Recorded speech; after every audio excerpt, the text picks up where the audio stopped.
Americans aren't slowing down when it comes to buying firearms in 2025, and the numbers prove it. What's up, everyone? This is Sully from Line 45, and today I'm breaking down the top 10 best-selling guns that shooters, collectors, and first-time buyers across the country are grabbing off the shelves like hotcakes. Before I start, I would really appreciate it if you would push those buttons below. The subscribe button, the notification bell, all of them. This is not necessary, but those little clicks help a brother out. Plus, it pushes me to give you more valuable car-related content on your screen. Now buckle up and let's get back to the video. Sig Sauer P365. I want to start with the P365. Sig didn't just build the P365 to compete. They built it to own the micro-compact game. And man, they nailed it. I remember loading up the X-Macro version, dropping in that 17-round flush-fit mag, and thinking, this is no compromise gun. It's small enough to tuck inside a waistband without a second thought, but when you get behind it, it handles like something twice its size. The balance is on point. The recoil impulse feels surprisingly soft for a 9mm size, and that integrated compensator machined right into the slide really works. It's not just some random add-on. It keeps your front sight planted where it needs to be, especially when you're moving fast. The grip module feels sculpted and not just shaped with enough length to actually get your pinky on there without resorting to an extended base plate. You've got a full-length accessory rail molded into the frame too, which is a big deal in a carry-size gun. The fire control unit is modular, which means if you want to drop it into a custom grip or switch to the XL or original frame, it takes just minutes. And this isn't some vague idea Sig half-heartedly supports. They've built the P365 family around it. Add in that flat-face trigger with a clean, crisp break, and you've got something that punches way above its weight. Retail on these sites around $800 depending on the version, and you're getting real features. X-Ray 3 day-night sights come stock. The slide's cut for optics. It'll take Shield RMSC or HoloSun K-pattern red dots without adapters. Everything about it says this gun was built for shooters who don't want to settle, not just for numbers on a sales chart. And if you think the P365 is the only popular gun Americans are going nuts over this year, just wait until you see what's coming next. Ruger 1022. The Ruger 1022 was the first rifle I learned to shoot on, and even now, decades later, I keep one in the safe, and not just for nostalgia. This thing earns its place every year, and 2025 is no exception. You walk into any local shop, and they'll have a few on the rack, but not for long. Whether it's kids learning the ropes, adults knocking down varmints, or old-timers just punching paper, everyone keeps coming back to it. It's reliable, it's accurate, and it doesn't care if you're running cheap bulk ammo or match-grade stuff. The standard 1022 carbine has an 18.5-inch cold hammer-forged barrel and a hardwood stock that still gives off that no-nonsense classic rimfire vibe. It runs a blowback semi-auto action paired with Ruger's 10-round rotary magazine, which is something I've always appreciated for how flush it sits and how consistent it feeds. You've got a V-block barrel mounting system, which might not sound exciting, but it's the reason this rifle holds zero so well. The trigger. It's decent out of the box, but like everything else on this gun, you can swap it with a drop-in unit in minutes. And Ruger didn't forget the small stuff gold bead front sight folding rear and a drilled and tapped receiver with a scope base that lets you go iron red dot or full-on scope. You can find these retailing between $250 and $320, depending on finish and trim, and honestly, for that price you're getting more than just a starter gun. It's a lifetime rifle, especially once you realize the aftermarket for 1022s is basically a universe of its own. Stocks barrels, triggers, bolt assemblies, takedown kits. You name it, someone's made it. Now from a rifle that every shooter's owned at least once, let's switch gears to a striker-fired pistol that's been lighting up the duty market this year. Sig Sauer P320. When the Army picked the Sig P320 as its new sidearm, I knew civilian sales were about to take off, and they haven't slowed down since. The reason folks are still buying this gun like crazy in 2025 has less to do with the contract and more to do with what it offers straight out of the box. You're not just buying a pistol.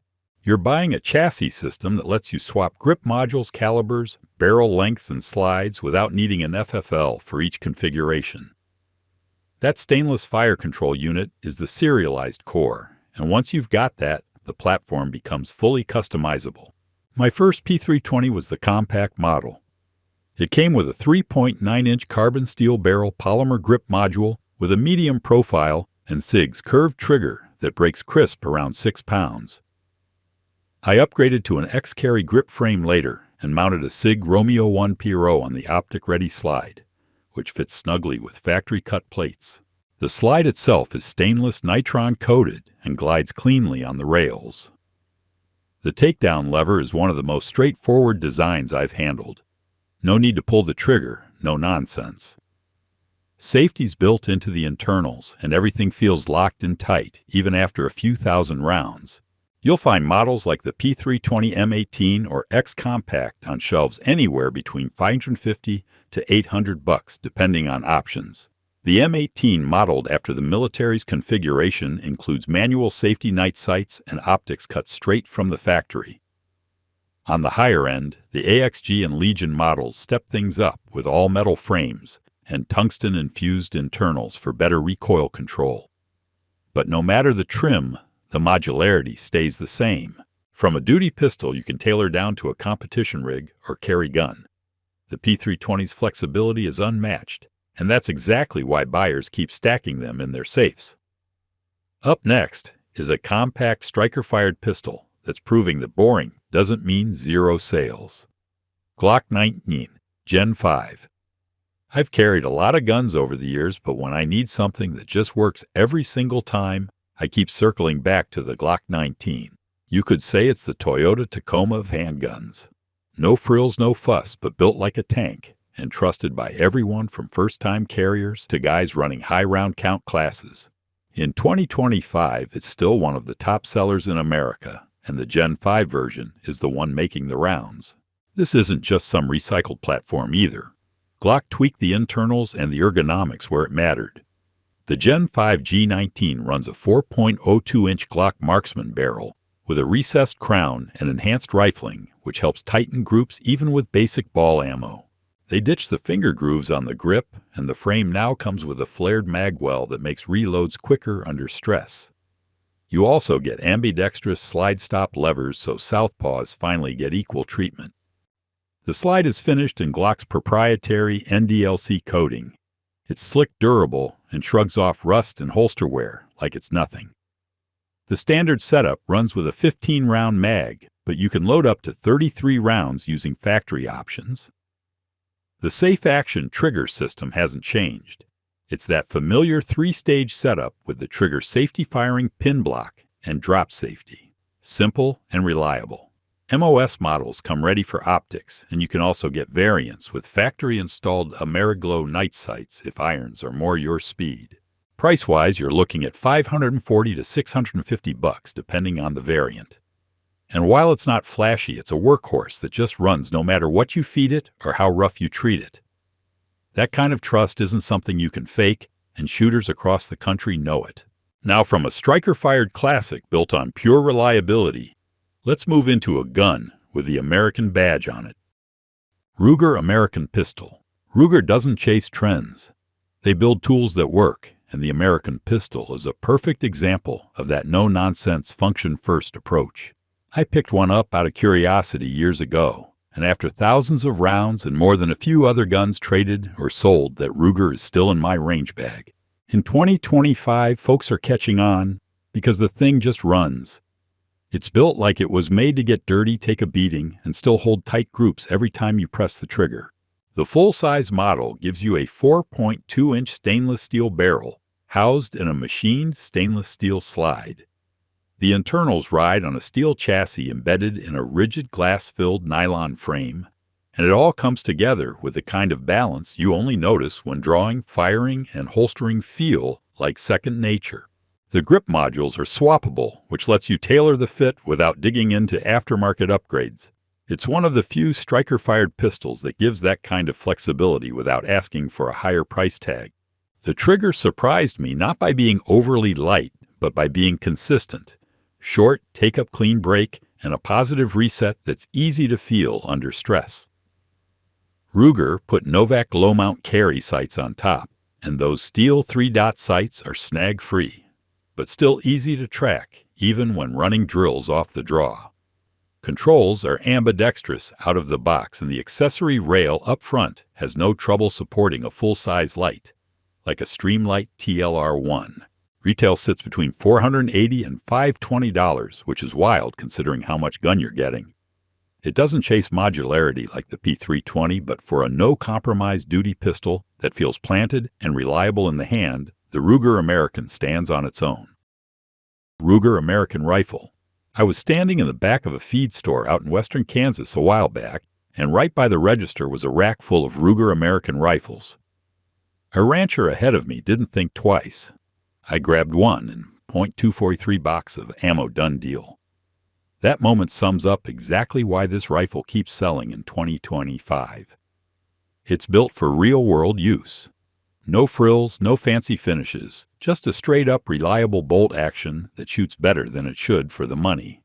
Mine's chambered in .308 with a 22-inch cold hammer-forged barrel factory, threaded for a break or suppressor, and it holds 0 better than some rifles I've paid double for. The synthetic stock looks plain, but Ruger's power bedding system locks the action into steel bedding blocks while keeping the barrel floated, and you can feel it in the consistency. I've taken deer at 200 yards with basic soft-point hunting ammo, and it groups just as tight with match loads. What surprised me most was the trigger. The Ruger Marksman adjustable trigger is clean and predictable, and I dialed mine down to just over 3 pounds with nothing more than a screwdriver. It's not flashy, but it works. The 3-lug bolt cycles with a 70-degree lift, and it clears my scope without issue. Smooth and fast enough for follow-up shots without losing your cheek weld. The rotary mag drops free and feeds clean even when things get dusty. Controls are where they need to be. Tang safety oversized bolt handle and a rail on top ready for glass. Prices run from about $450 to $580 depending on the caliber and variant, whether it's the Predator Ranch or Hunter models. For guys and gals who want an accurate, no-nonsense rifle that'll run season after season, the Ruger American keeps proving its worth. Let's move from hard-working bolt guns to a subcompact 9mm that's surprising a lot of folks with just how much you get for the price. Glock 43X MOS. The Glock 43X MOS earned a permanent spot in my carry rotation the moment I slapped a red dot on it and ran it through a weekend course. Glock didn't reinvent the wheel with this one, but they did fine-tune a package that just works for real-world carry. It gives you a 10-round slimline frame that feels natural in the hand, with enough real estate for all 3 fingers to stay planted without needing a pinky extension. That's a big deal when you're working through reloads or shooting fast strings up close. The slide is factory cut for Shield RMSC footprint optics, and I mounted a HoloSun 507K without any drama. It sat low enough to co-witness with the stock Glock polymer sights, though most folks end up swapping those out for steel. The slide also has forward serrations, and that might sound like a small touch, but it makes press checks and manipulation slicker when your hands are sweaty or gloved. The barrel is Glock's usual 3.41-inch cold hammer-forged design, and the NDLC finish holds up like you'd expect. No weird wear patterns, no rust spots, even after regular carry through sweat and summer heat. One of the best parts about the 43X MOS is how easily it scales. Out of the box, it runs Glock's 10-round mags, but swap in a Shield Arms S15 mag and a metal mag catch, and you've got 15+1 capacity in a pistol that's barely over an inch thick. Add a dot throw it in a solid appendix rig, and you've got one of the cleanest, most practical EDC setups available right now. Pricing floats around $530 to $600 depending on where you're shopping. After putting rounds through this thing, I understand exactly why they're hard to keep on shelves. Now the next gun is certainly solid. CZ75. I picked up my CZ75B years ago, because I wanted to see what all the fuss was about with those old-school steel-frame service pistols. What I didn't expect was how fast it had become one of the most satisfying guns I owned to shoot. The balance, the trigger, the way it tracks under recoil. It's one of those pistols that just feels right in the hand. And now in 2025, folks are finally circling back to it in a big way, with sales climbing again, because more shooters are realizing this isn't just a classic, it's a workhorse. The CZ75 runs a 4.6-inch cold hammer forged barrel tucked into an all-steel frame and slide. The slide rides inside the frame rails, not over them, which gives it that famously low-bore axis and a smoother recoil impulse. It's a double-action-single-action setup with a long, smooth pull for that first shot and a clean, short reset in a single action. The manual safety lets you carry cocked and locked if that's your thing, and once you get a feel for the break, you'll start stacking rounds where they need to go. Magazines hold 16 rounds of 9mm, and the mags themselves are solid steel, not cheap plastic or polymer. The sights are a simple 3-dot setup, but the aftermarket options are wide if you want to fine-tune your setup. Grips can be rubber or checkered polymer, depending on the variant, and the frame itself fills the hand.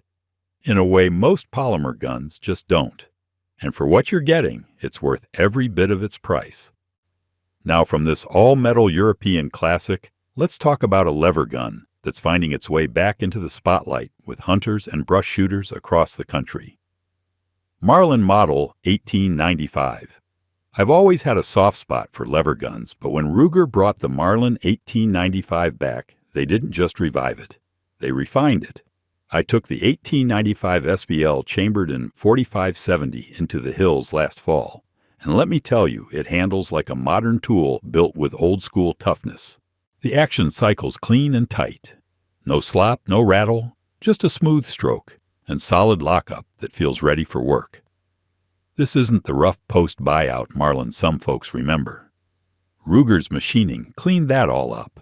The SBL model runs a 19.1-inch cold hammer forged barrel cut with a 1-in-20 twist and threaded at the muzzle. I threw a radial brake on mine and kept the factory-installed green fiber optic front sight. Rear sight is a rugged ghost ring mounted to the top rail, but the rail runs full length, so you've got real estate for a scout scope, LPVO, or red dot, depending on what you're hunting or caring for. I kept mine slick with irons. It's fast and instinctive out to 100. The stainless steel receiver and barrel are finished in a satin polish that looks good, but more importantly resists scratches and moisture when you're deep in the brush. The gray laminate stock isn't just for looks. It gives you a solid grip and takes abuse without swelling or cracking. Recoil with standard .45-70 loads is stout but manageable, thanks to the thick rubber butt pad and overall weight right around 7.3 pounds unloaded. You're looking at around $1,200 to $1,400 depending on trim, and every dollar feels like it's going into something that's going to stay in the family. This is a rifle made to be used year after year in the kind of conditions where you don't want to second-guess your gear.